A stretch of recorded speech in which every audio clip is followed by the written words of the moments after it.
and he's feeling fine.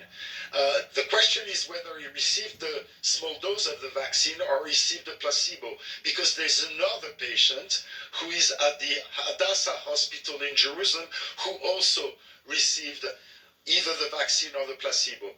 They're going to be under strict surveillance in the 3 weeks to come, whether they developed antibodies or contracted the virus if they didn't receive the vaccine. And accordingly, other groups of people, volunteers, will be tested with the vaccine in the coming days and weeks. All in all, 80 volunteers will receive either the vaccine or the placebo, and at the beginning of next month, 960 volunteers will be receiving the vaccine in 8 different hospitals, and if everything goes according to plan and to hopes, in April and May, 30,000 volunteers.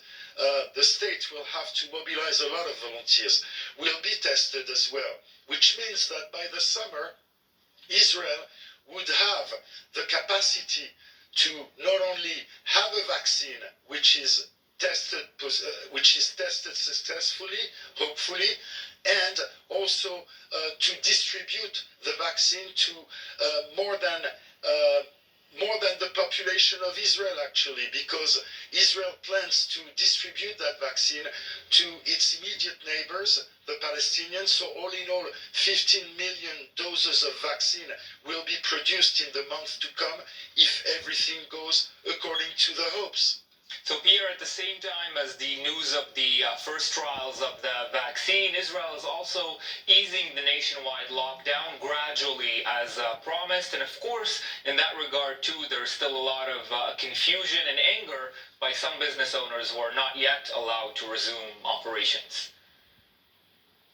Right, and a lot of controversy within the government itself, which is pitting the Minister of Health, Yuli Edelstein, with the Minister of the Treasury, Israel Katz.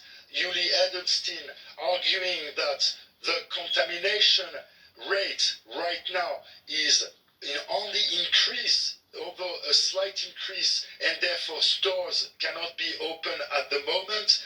And Israel Katz, the Minister of